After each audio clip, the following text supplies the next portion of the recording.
Welcome, my name is Colleen Tauke and I'm a sewing specialist here at Fons & Porter. In this Quilting Quickly tutorial, I'm going to show you how to put together various blocks that go into the quilt called Diamonds and Pearls. If you'd like to purchase this pattern, please visit our website. We are going to be using 10-inch squares and 2.5-inch strips of the same set of fabrics, and we're going to create a quilt that looks like this behind me. Spectacular. We're going to be using a tool for exactness, and one of the shapes, there's actually two sizes of this diamond in the quilt, and then there is a square and a square or a diamond square. So this is what we're going to work towards, but we're going to be using strips and squares along with a background fabric. Now I don't have the exact same fabrics, but for a stronger contrast, I've got blacks and grays and a white background. So what we're going to do is we want to first start with the cutting, and we're going to be using a tool called a split Rects tool. It's created by DEB TUCKER. I've got some highlighter glow tape on mine so I can remember which lines I'm going to be using for my pieces. You might want to do the same. So glow line tape, it comes in different colors, so if there's one color that you like or it is better contrast with your fabrics. We are going to be making small rectangles and larger ones, and we're going to be using this end as our cutting guide. And these pieces are a little bit oversized and then trimmed down, and we're going to be using this tool for the trimming. So what we're going to be doing to start is we're going to use a 7-inch strip of fabric for our background that you see here, and then from some of our 10-inch squares we're going to be cutting a 10-inch rectangle off of it in order to accurately cut our pieces. Now these are batiks. You also would be can be possibly using, need a ruler here quick, you might be using prints that have a right and a wrong side. Now in the batik world, kind of both sides can be used, but if you're using a print fabric, put your fabrics either right sides together or right sides on the outside, but keep it consistent all the way through. So a lot of times fabric comes off the bolt, it's right side on the outside, so it's wrong sides together.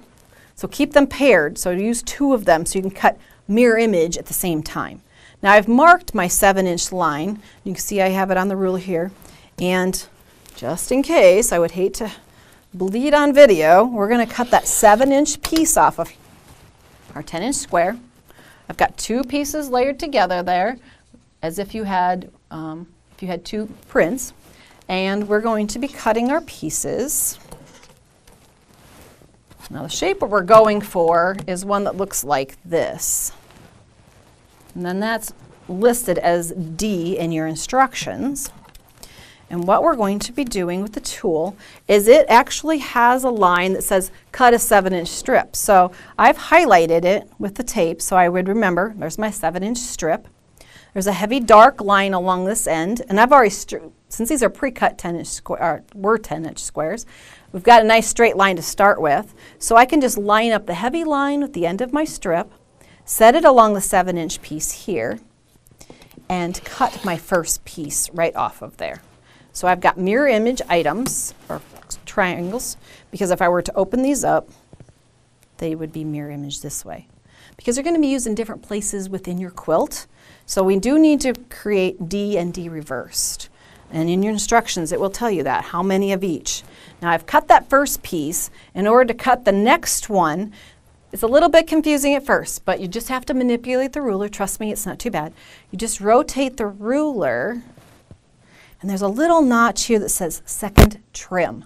Look for that. The instructions that come with this tool are really great.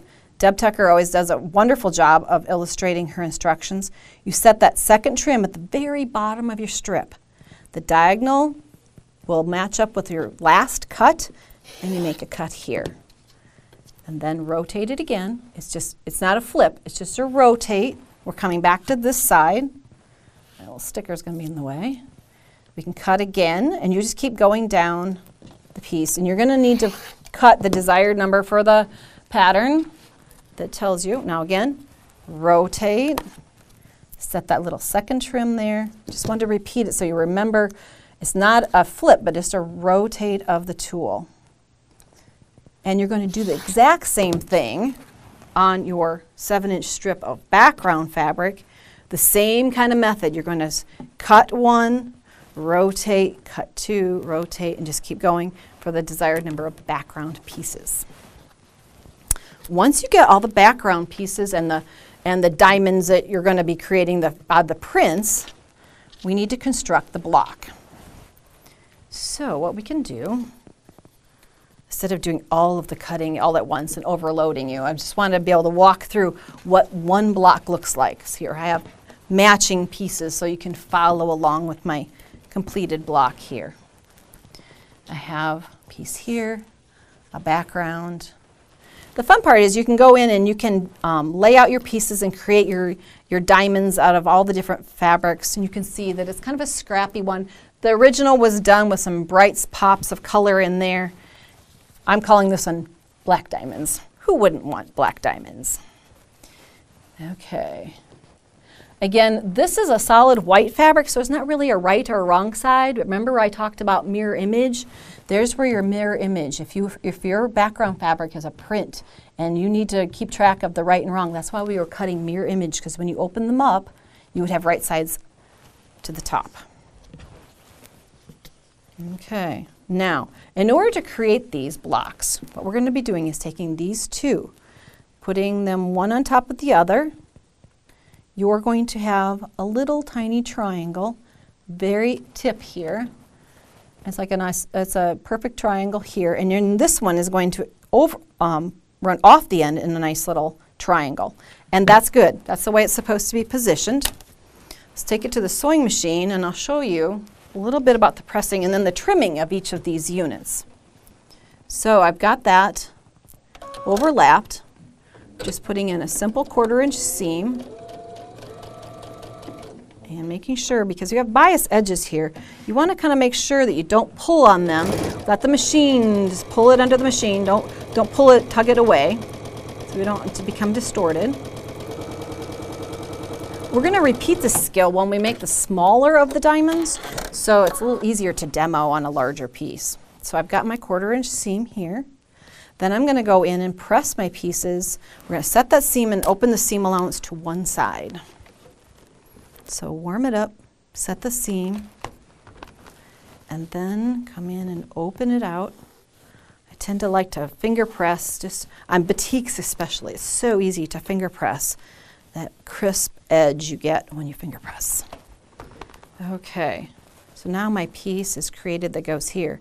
And you're going to repeat that skill for all 4 sides. Okay? Now, once you get all 4 of them ready to go into a block, you go back to your tool. Pull my tool back out. Remember when I said something about oversizing? These are just a little bit oversized. So we can use the other side of our ruler. Remember that side that I blocked off with the tape? We can go in and line up diagonals and trim this block to be just perfect.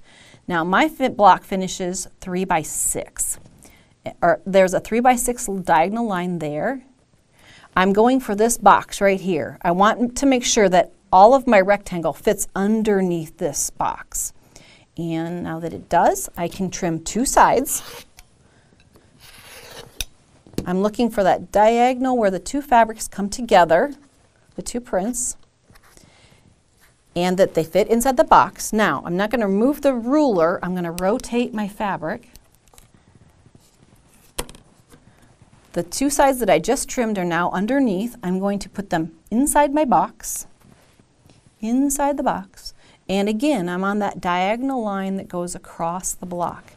Now, I'm going to trim the last 2 sides, and then I'm going to point out something to you that I didn't make a mistake. This is how it's supposed to look. If you look at the outer corners, that diagonal does not go into the tip all the way on either end. That's the way it's supposed to be because of this unusual angle. And we're used to working a lot with 45-degree angles, and it goes right into the corner. It doesn't on this one. So if you have that little tab on each end, you've done it right. Okay, so you're going to want to create all 4 for a block. I've got some that are in pairs already. So I've got on the back here, you can see I've got joined together down the center, pressed to one side. Same thing here, and then just join those pieces together to create the large diamond block like this. Now that we've got those created, we're going to be doing the same exact technique with smaller pieces this time. You're going to follow your instructions. It's going to tell you to cut from your left some of your 2.5-inch strips. We're using the strips this time. First we used the squares, now we're on to strips to cut 2.5 by 4-inch rectangles. Those are the pieces that we're going to cut to create our little diamonds. Juniors come along next. Okay, so what we're going to do is we need to cut the pieces, and it's just a little bit, it's very similar in technique. We're going to be using a little bit different line again, since this is 4 inches tall. We're going to use the 4-inch strip line. See, I've marked it here. And we're lining up again that heavy line with the side of this rectangle, and we're going to cut here. Now, I've got 2 layers together. Remember we talked about mirror imaging? Right sides together, but this time we're going to waste this guy. Just a little waste. We're used to trimming and wasting a little bit of fabric. We're using these. Since we're off of strips, we need to have enough space to create the shape, and this is the one we're going to be using. So, once we've created these are letter F and the reverse, because you're 2 at a time, so you get your mirror image there. You're going to do the exact same thing of cutting background triangles, just like we did the 7-inch. Do it a 4, same way, setting it on the 4-inch strip line, marking, and cutting again. So you have your background pieces. So once you have those, the construction is very much the same. You're going to be doing the trimming of your units, just like we trimmed these. So follow along with, if you can do the big ones, you can do the little ones. Simple as that. So we've got those 2 shapes. Now the last thing that we need to create for this quilt is the pieces that go in between those large diamonds. It's kind of that spacer bead almost looks like. It's a square, a diamond square is what we call it. And it looks like this, diamond square.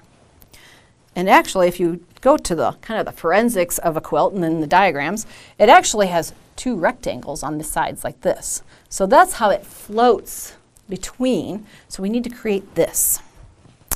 So what we're going to do is we're going to use a square of fabric. So it tells you how many squares to cut from your prints in your project.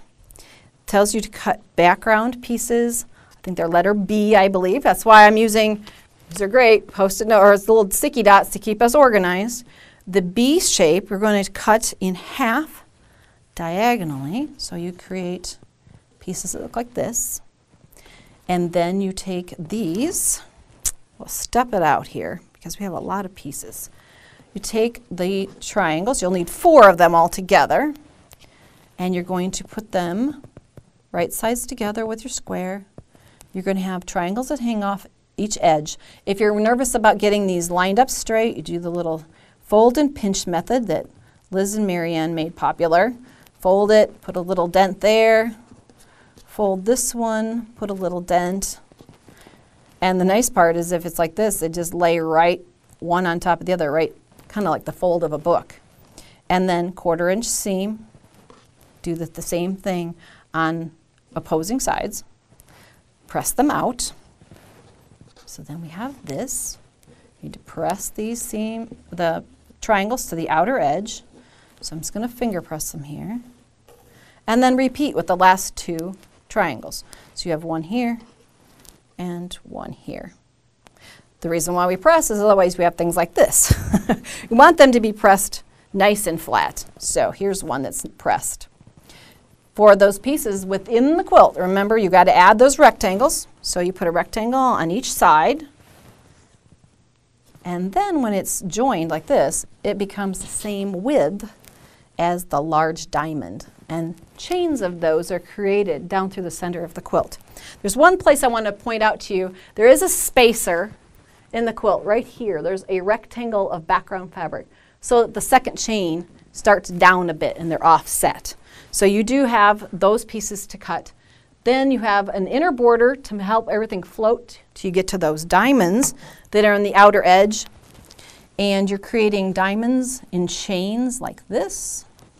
And you're using a cornerstone Where did I put him? An individual one like this at the corner in that border around the outside, so it can make an L shape like that as it goes around the corner. The quilting on this quilt is really fabulous. If you'd like to see more of our Quilting Quickly tutorials, please visit our website. Have fun creating diamonds and pearls.